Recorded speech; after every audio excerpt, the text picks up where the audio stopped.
Honestly, at the same time, exciting and scary just because I feel like it's gonna very change the things that we're focused on. Right now, it's always like we're testing different things and we're like, okay, like the moment it's out there, it's gonna be a whole new set of challenges and things to be conscious of and worried about. But at the same time, like I really want to see it at use and see how we can even improve it and optimize it better. And that's only gonna be possible with more and more people using it. Hi, my name is Dimitri Panici, and I'm a content creator, agency owner, and AI enthusiast. You're listening to the AI Agents Podcast, brought to you by Jotform, and featuring our very own CEO and founder, Ida Tank. This is the show where artificial intelligence meets innovation, productivity, and the tools shaping the future of work. Enjoy the show.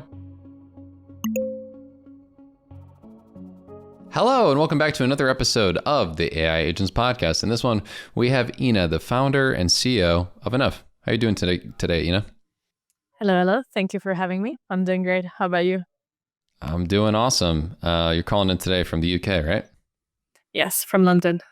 Nice, from London. Well, from across the pond, we'd love to learn a little bit more about what you got going on over there. Obviously, how you got into AI. I know in the pre-screen call, you had a pretty interesting personal story. If you want to kick it off maybe with that or a different angle, I don't know. But yeah, just feel free to kind of tell me how you got a little bit into, or not a little bit, how you got into AI, a lot of it at this point. Yeah, 100%. I always like to start with a story because it kind of explains why we care about the space and why we're building in the space, which is, I feel like in the context of AI, important why we've chose exactly this narrative. And the story kind of starts four years ago when I was finishing my master's in entrepreneurship at UCL in London.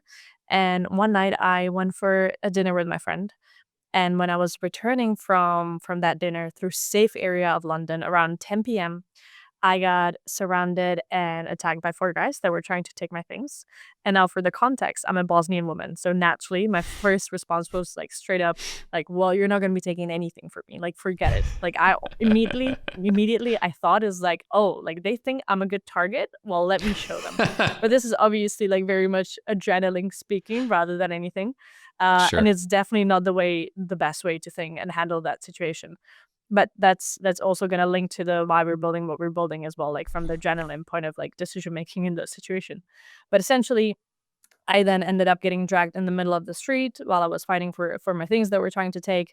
And ultimately, I mean, 4 against 1, they took everything, and I was left with scratch knees as souvenirs. But the important part here is when the police got there, they told me three core things, and one of them was that I was actually very, very lucky because I could have apparently been easily stabbed just by the fact that I was fighting back, which was Yeah. again the very like natural response in the moment. And they also told me that this is super normal, that this happens all the time. And this is their case that I don't even know which number they said that is only happening that night, right? And that was like sort of the comments that already got me thinking, like, why is this so normalized? But further from the conversation with the police, when I was talking about this and sharing what happened with my friends, with my female friends specifically, the part that really like woke up something in me is that every single time I would share the story to another friend, she would have a story to share back, very similar, often worse. And that's really what got me Wow. to like look into the space because I was like, how is it possible that this is a problem that is happening across all the geographies, like every woman relates to, and it's become so normalized? Like, why could have we never built anything to really solve it? Like, what was wrong with all the other solutions? So that's what got me like to really dig deeper and look in like, okay, like what has been the issue that this couldn't be solved? And what I found is that we've always relied on humans to be able to react or do anything in these sort of situations, like from using a pepper spray, from pressing a help button on your keychain, from just like calling help in that moment, or not letting the adrenaline, like in my case, affect you and staying calm and doing what's gonna give you essentially more safety rather than the opposite, or like, not freeze and so on. That is all super unrealistic for humans to do in that situation. And then when I look deeper, I realize that now, for the first time ever, we can replace the human element entirely with AI. So essentially, for me, the Hmm. almost like the intersection of like, how can we use AI to solve this old and forever problem and like use it for really good and actually add something that the humans can't do was the part that fascinated me entirely about the space. And that's why I went to the personal safety with the intersection of like AI. Yeah, no, that's one crazy story. Glad that went as okay as it could have, because yeah, Yeah, I've heard crazy stories about that in London. And it's funny when we had happens the a lot. call originally, like you Yeah. said to me that this had occurred, and I was like, I had heard the stabbings were happening in London, so Mm. I'm glad that didn't occur, because I know it's bad. But secondly, like, obviously AI, you're saying that it can do the things that humans can't reasonably do in that context. Yeah. One, why is that? Two, how are you doing it? Yeah. Okay, so to tell you a little bit of context what the product is and how we're actually including the AI, I have to first mention that we are building essentially a small, tiny wearable. We're calling it the mini AI bodyguard, which is essentially just a fancy word of calling a personal safety, like safety companion in form of wearable. And it's about this size, so like I would say half an iPhone, and you easily clip it on your jacket or coat the moment you start walking. It's really important to mention that we're not a daily wearable. We never aspire to be a daily wearable, but it's something that you have always with you, like AirPods, and you only use it in situations of when you feel like it's needed or necessary. So let's say that you are taking the last metro home, you're taking the last bus, and then you have that 15-minute, 10-minute walk that you just don't feel really like at ease. So that's the moment when you would clip it on and would be like sort of there to watch over. And now the core superpower that the wearable has is it's our AI threat detection model. So we're essentially using multimodal AI, so audio and video, to be able to detect danger. And the moment that we detect danger, we can autonomously deploy protective features based on Wow. the situation. We can de escalate it, we can escalate it, even all the way to the police if that's necessary, and all while collecting evidence as part of it, which is the part that usually is missing. Like in my case, it happened in front of an embassy, so there was plenty of CCTV. And when I was asking if we can get the footage or anything, they told me like, well, it's impossible because like first of all, like we are only doing that for cases like stabbing and murder, and we don't even have the infrastructure to receive the footage in a time frame that would make sense for the case. So entirely useless for the most like CCTV covered city in the world, What? right? So it's ridiculous, right? But that's why we knew that the evidence element is huge for our product. And then Sure. obviously like having that capability to provide that data in real time as well to the police. So let's say that our badge raises like now in milliseconds, like, hey, this is something, this is what happening, this is where it is, this is who it's happening to, and this is um the live stream, so they can see when they're going into the situation already what's like who they're after, what's happening, but also they have that piece of evidence already like provided, which is super valuable for these cases. So yeah, Yes. essentially our AI handles from detecting the threats to then deciding how to act on it, and then ultimately like getting you the best help possible, because every single case doesn't mean that it has to go to the police. Sometimes it's like, much smaller cases, or like it's a false alert. Yeah. So that's why we don't have to like, it's never always the case. Yeah, that is wild. The most CCTV covered city said, I can't really use it for something that I feel like would be the reason. Okay, well, talking a little bit more about your product then, right? You said it's a little wearable, not an everyday sort of thing, not like your AirPods or your Apple Watch, but like how does it, from an AI standpoint, actually detect warnings and Yeah. potential threats? Yeah. So what we're doing is we're separating into parts mainly. Well, let's say three parts, but two that I want to talk to you about first. So audio, we're constantly listening. When you clip that badge on and you activate it for that 10-minute walk, we're looking for any audio cues that might indicate that you're in danger. Because when we did our research, oftentimes like a typical case scenario that happens is they jump you with a knife in a UK case. I guess in a US case that would be a gun, and they tell you, "Hey, do not move, do not scream, do not shout, give me your things right now." And in that Wow. situation, you cannot do anything. Well, you shouldn't do anything. I don't want to say cannot, but like you would put yourself in more danger. Might So not go you well. are exactly. So you're in a situation where you can't even notify anyone that's happening. That specific audio would automatically get picked up by our badge, and it would know like, okay, there's something wrong, and that we're already in that case raising the alert in the back end, and based on what's happening, deciding like, okay, are we gonna play the escalation message, or are we gonna raise this straight away to the police? So this is what we're doing with the audio part, because audio, sometimes not everything is visible on the video. And that's in the audio part, we're looking at factors, like bunch of different factors that then come together. So from emotional analysis to sentient analysis to keyword spotting to like understanding the logic behind the sentence, because there's a difference when someone says like, hey, like give me your wallet, and someone like, hey, do you mind borrowing me like, this card? No. Like it's very, we have to really always like look specifically how the sentence is said, the volume, the pitch, for it to like give it almost like a ranking in our backend. So that's how we look at the audio part. And then on the other side of, we're looking always at the video as well, because we're collecting evidence your entire walk that is spotting for any sort of patterns that would be dangerous. So from object analysis, like if we spot a gun, if we spot a knife, but also like patterns of behavior that could appear threatening. Like you have someone running towards you in an aggressive way. That is something that we're looking at, and that is one of piece of the puzzles that is then provided together for the AI agent to make a decision what's happening. If And that what makes does it sense for the do? context. Mhm. What does it do like when it determines that it's a risky situation? Like what does the like Yeah. thing So the itself do? moment the agent decides that this is a potential threat, what we do is that we, in the milliseconds, we push it to our alarm receiving center. And our alarm receiving centers is real humans. And they Oh, essentially receive the threat afterwards, and they double check with a human element if the AI agent was right. Because in our case, we are looking at a very sensitive topic and we cannot be wrong. And that also helps us improve the model, right? So that's why it goes to alarm receiving center, that then in case it double validates, it automatically is pushing it then to the police, because the alarm receiving centers, for example, here in UK, they're all plugged in into all the systems, security systems, and the police. Traditionally, like for this has been done for like years and years. So like for example, every building that you see behind me, like all of them have what do they call it here? Bulgari alarms when someone would break in. okay. It doesn't go straight away to police. It goes to alarm receiving center. Got They it. have a look at the footage, and then if they decide like, okay, this is real, like someone is stealing things, then they push it to the police that is closest because they're already tapped into the network.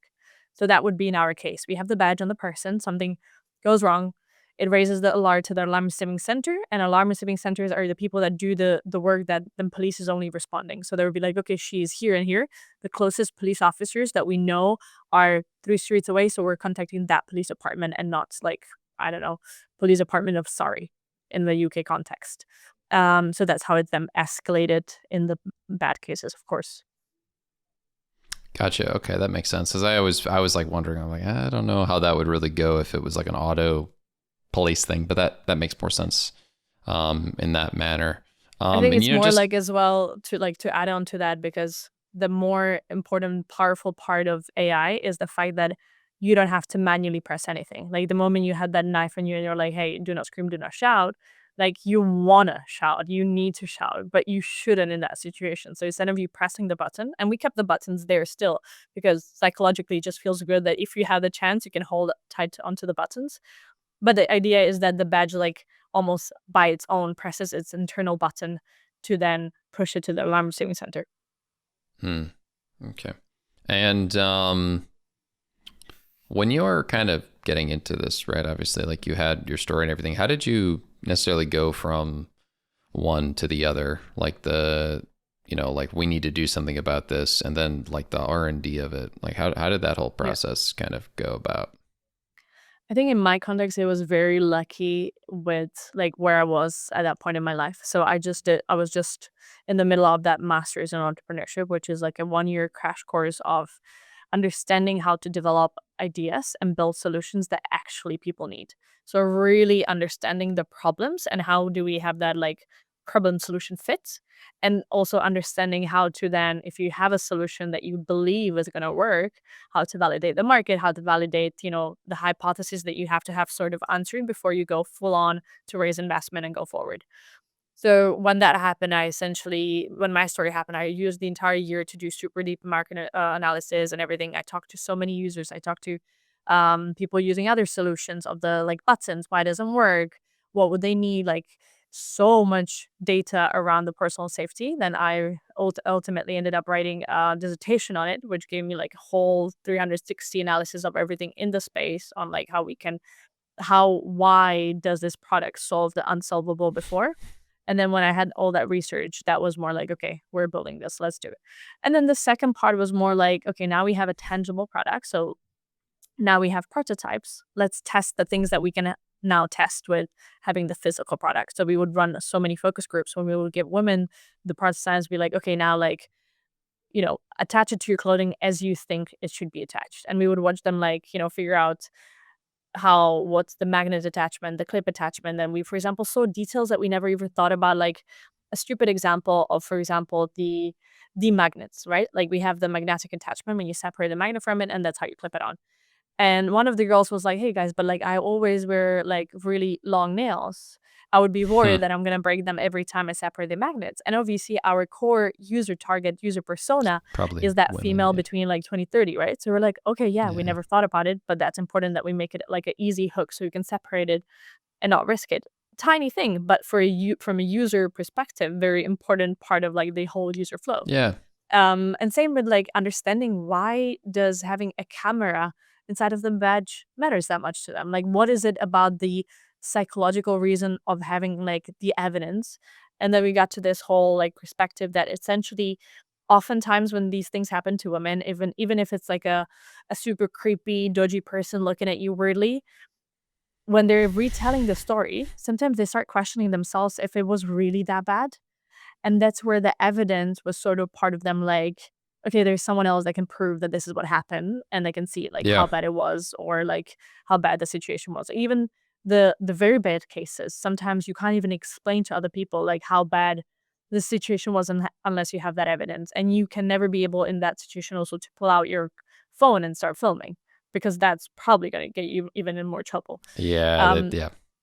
so exactly that part of like understanding the importance of evidence was really crucial. Or like a lot of women probably relate to this, but a lot of them phone someone when they're walking by themselves because just feeling that there's someone With somebody. Yeah. hearing it makes you feel better. But like statistically, like that puts you in more danger again because you're exposing your iPhone. And if there's something that they're coming for, it's the iPhone, right?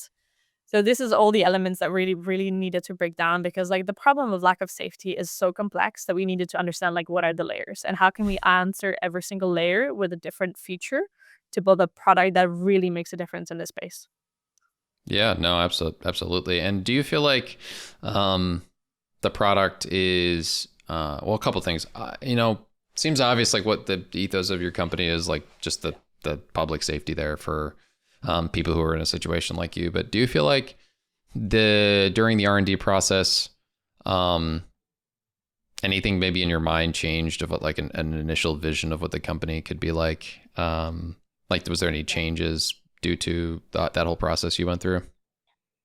I think from the beginning, what changed the most is the importance and the role that the AI plays within the product. I feel like Okay. at the beginning, it was more the wearable first, AI second. It was almost like the cherry on top. Like it's a cool product, Uh, and like with AI, it's great. Now it feels like it's the AI inside of it. It's our AI agent is the superpower, and the wearable is the enabler. So now we look at the hardware as like pure enabler of the AI, rather than the other way around. And I think with this also mindset shift, it really like allowed us as well to focus on like how can we make sure that that is the aspect of the solution that is the strongest. So yeah, that I would say but it's also like been affected with the timing and the industry changing. Like there's been so much things happening in the AI world that it was like kind of natural that we were going into that direction more and more and more with all the capabilities you can have. And there's so many other like pathways that we can take within the space, like from simple things as like when something happens and you're on the phone with the police, oftentimes they're just like transcribing what you're saying. And it's a very manual process on the police side as well. That they're like, okay, where are you? What happened? Can you tell us like how you look, brown hair, and all that? And it's super manual. So even all that information, like that's something in the future that definitely is just going to improve the entire system. So it's not just that we're innovating from the user perspective, but I feel like that also the industry, like stakeholders, essentially everyone is moving with the AI further and optimizing everything, which is great.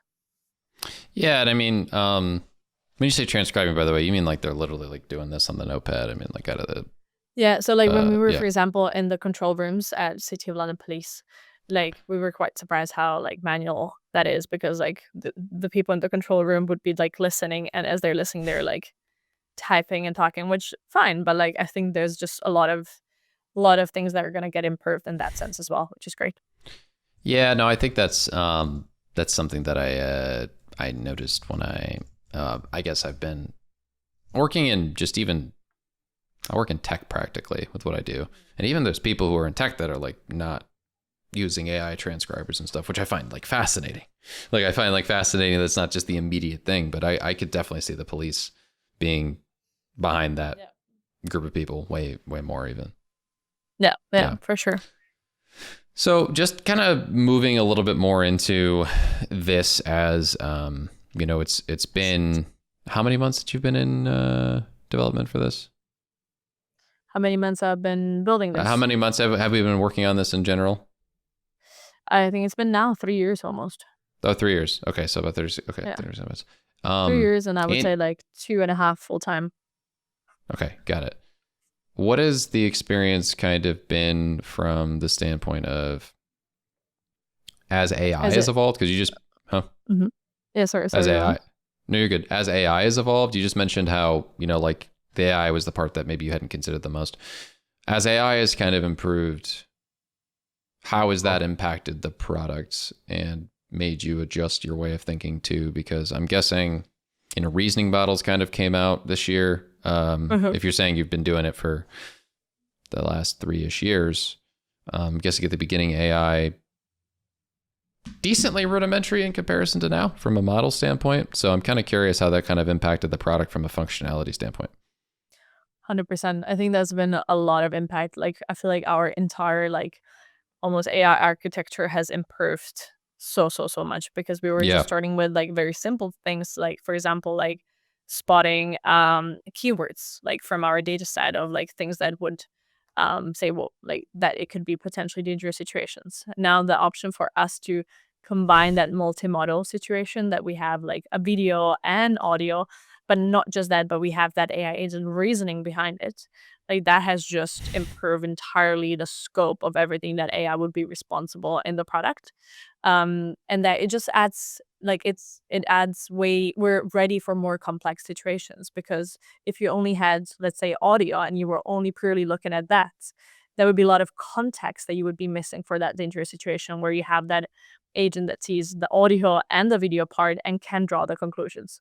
Like I feel like that has been the main evolution within the AI for enough. Yeah, no, I think that's interesting to me because it's kind of you have to probably draw an interesting. This is a follow-up question on the tech too. Just kind of curious.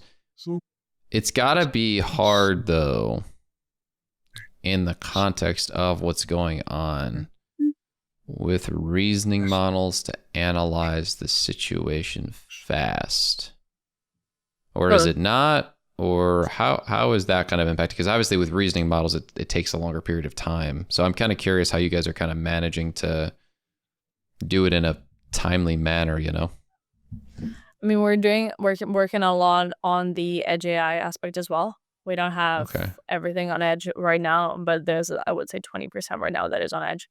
So that's something that we're tapping to way more than before. But that obviously that kind of goes hand in hand with how the hardware develops, and we're quite reliant on the hardware being really, really good to handle edge AI. But in terms of like, for example, the audio and video, like so far that has not been an issue, or like as in obviously we're at the point that we are gonna be doing a lot of testing in the upcoming months. So I feel like that's gonna really give us the feedback loop that we're looking for.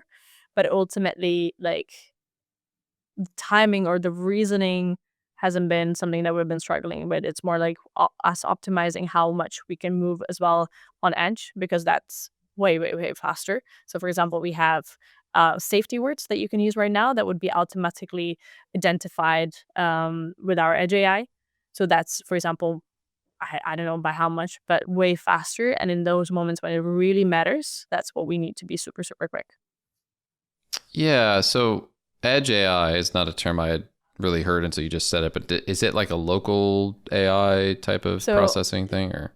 so that would be having the AI right on the device. So right now Hmm, we have eSIM on the device. So we're communicating with like obviously with the cloud, and that's where the AI sits.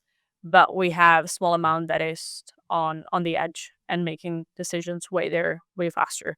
But because it's very really? heavy, we're doing just a tiny percentage of that. So we have a person in our team that is very like experienced in terms of that particular like angle of edge AI.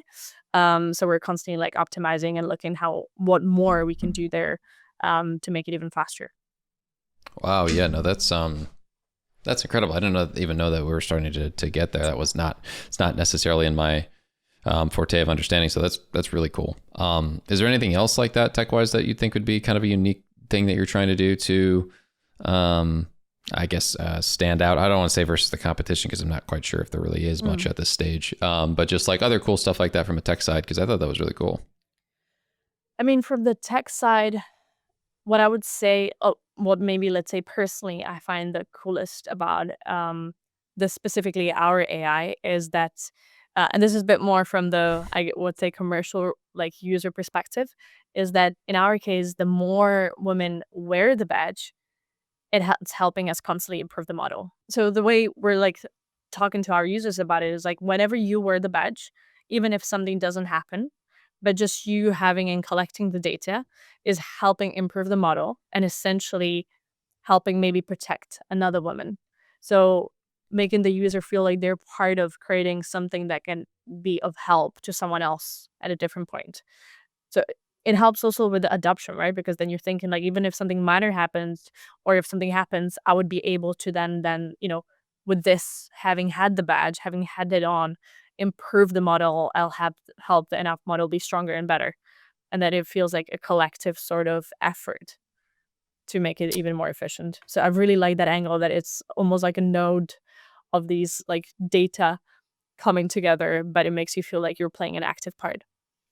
And what do you so from a release standpoint and on your website it's like pre-order, but like how is the testing gone? Like how many units are you kind of working with at this point? So we're going to be kicking off our proper, like very closed beta testing in January. So we're receiving the prototypes now this month. We're going to do first internal testing and then we're going to do testing with a bunch of users. And then based on the feedback, we're going to just do the necessary improvements, make sure really that the badges from start to the beginning perfect for the user, that there's no any blockers like from the hardware perspective, but also from everything going on in the back end. And then we would be looking to launch Q2, Q3 um, in 2026. So that's sort of our plan that we're looking at right now. The pre-orders Okay. are we're gonna open the pre-orders as well a few months before the launch. But more details on that, I think we're are only gonna reveal in a couple of months. That's okay. Yeah, that's totally Mhm. fine. Mhm. Interesting though. I appreciate that context. I think it's kind of cool to see how the whole thing's kind of laid out. And you said you've been working on it for 3 years, right? Basically. So how does it kind of feel that it's kind of finally coming to practical fruition? Honestly, at the same time, exciting and scary just because I feel like it's gonna very change the things that we're focused on. Right now, it's always like a lot of different like we're testing different things and we're like, okay, like the moment it's out there, it's gonna be a whole new set of challenges and things to be conscious of and worried about. But at the same time, like I really want to see it and use and see how we can even improve it and optimize it better. And that's only going to be possible with more and more people using it. So yeah, excited and yeah, more excited than scared, I would say for sure. More sense. Good. Okay. Yeah, totally fair. It's just really cool to working on something for that long of a period of time. I'm sure like things can feel like restless in some respects. Especially Um, with hardware. I feel like hardware is just always takes time and they say the like obviously that everyone always says hardware is hard, but it's also hard because it's like it takes time before you can see the pieces go into fruition.